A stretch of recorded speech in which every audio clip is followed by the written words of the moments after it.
Hi, I'm Louisa. I'm just going to run through a few things that you can do in a seated position to keep up your Pilates practice at home. All of these I'm going to demonstrate on the mat, on the floor, but if you needed to sit on the edge of a quite upright chair, like a dining room chair or something like that, you could absolutely do all the same things in that position instead, if that one works better for you. So to begin with, I'll just reverse back onto my mat. It could well be that having a couple of cushions or a block or something under your sit bones if you're on the ground might make this a lot more comfortable for you. And whatever position we settle in, we're really looking to find lots of length through the spine. So to get to that, I'm wiggling about a little bit here to try and settle both sit bones as evenly as possible on the mat. And I suggest as we get moving here, you find the most comfortable shape for you to have length through the spine. So that might be having the legs in a diamond or butterfly shape. You could always support with some cushions to support your legs in this position. You may prefer to have the legs crossed either way around, and that is absolutely fine. So once you've organised yourself there, taking any little wiggles that you need to settle, just begin to come into your breath. So taking that full breath in through the nose, and you can breathe out through mouth or through nose. So as we're settling here, we're still searching for length and elongation through the spine, whilst we're keeping that even weight through both sit bones. And then we're going to start to just gently mobilize our spine a little bit, so we can start to inhale to find length, exhale, a little hint of connection to your center, and I'm just going to rotate to one side first of all, just ribs, neck and head. And as you can see, I've put my opposite hand to the leg. The other arm is just behind me to help kind of give me a bit of extra length and support, and then we can slowly unwind from there.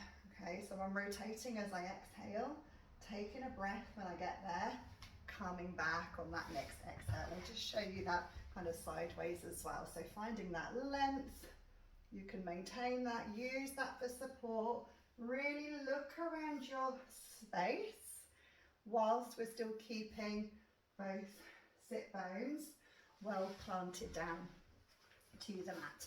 If you were seated cross-legged, it might be worth checking in and seeing if we can reverse it into perhaps our least favoured version of that. And then from here we can take a gentle side reach. If you need to keep the arms down, you can just find your side reach, your lateral flexion, and with the arms by your side. Otherwise, if it's comfortable to float up an arm or put up an arm, we'll add that into the mix. So the floating arm would be, you'd inhale to come up, exhale, you can gently crawl the hands away, soften elbow, soften shoulder, sit bones down and breathe into there. I'll show you that one on the other side. So inhale to come up, finding that length, perhaps crawl the fingertips away, both sit bones stay down, finding ease on that underneath side as well. If the floating arm position doesn't suit you, you might prefer to sort of put your arm up and then tip over. So you've got that option, breathing into there and then stacking back up. So you kind of bending the elbow, forearm in, finding that reach, and then up and over. Let's just do one more of those to each side, whichever one works best for you. When we're doing a side reach, we're trying to just move side to side like we're stuck between two panes of glass, so we're not leaning forward or back or twisting as we go. So just by warming up the spine a little bit with the rotation and our side reach will help us with the next couple of things that we're going to do. So I'm going to turn sideways now. It may be that you still may need a cushion or some cushions nearby just to keep your options open. So I'm still checking in. I've got even weight through those sit bones. Now I'd like to get the legs a little bit more upright. For some of you they might be hip width, for some of you might need to widen a little bit just to make sure we can stack as tall as possible. Maybe you need them a little further away from you, and that's fine. If you've got slightly shorter arms like me, you may prefer to bring your hands just behind the back of your thighs or close to the knee. If you've got longer arms, it might work for you to place your hands just under your knees at the top of your shins for a little bit of support. So we're going to try a hinge back, keeping the spine really lengthened. So we can inhale to lengthen, exhale, really think of your center connecting the back body to the front body, and I'm leaning my long spine back. I'm still keeping my hands connected to my legs.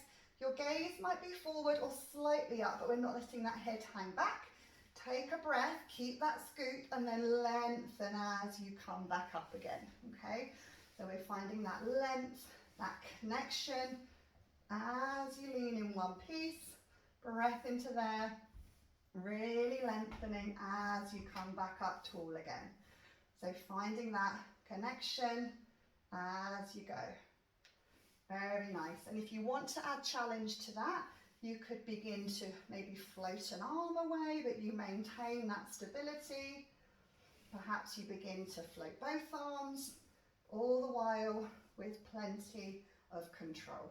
So that's a great option if perhaps a flexion that we're going to do next doesn't suit you. So this is a more osteoporosis friendly option to do that hinge back. The other one I'm going to show you is a bit of a seated cat position. If you can get those legs toward hip width, that's great. Otherwise you stay wherever you're at. I'm going to still keep that connection, hands, thighs or shins. We're going to lengthen up really tall. As you're breathing out, strong center, try and tuck the tailbone underneath you.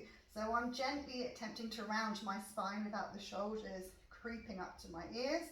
Taking a breath, keeping that scoop, and then just lengthening back up again. So this is the first stage to find that C shape of your spine. A little bit of tone in the glutes might be helpful so that you can maybe roll a little bit more smoothly over those sit bones. If this is going okay, you could add a little bit of challenge that would just begin to take that shape back again. So we can find that length, coming into that C shape, soften shoulders, find that deep scoop, and maybe you just open up that space at the front of your hips and slide your hands along your legs. Take a breath, keep that scoop, keep that shape of the spine. Return. Once shoulders are over hips, you can begin to stack up tall.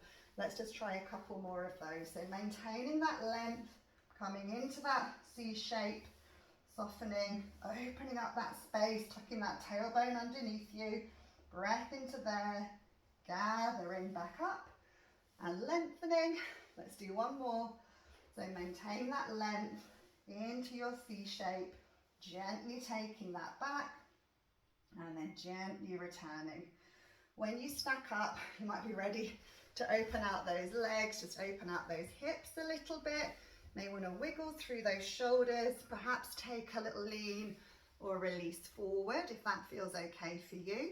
And then when you come upright again, you could lightly support with your upper body and either sort of wipe a leg, bent legs, or straighten them and just shake out the legs and shake out the hips from there. So I hope that's useful ideas for you to keep up a little bit of your seated practice at home. Let me know how you got on. Thanks so much. Bye.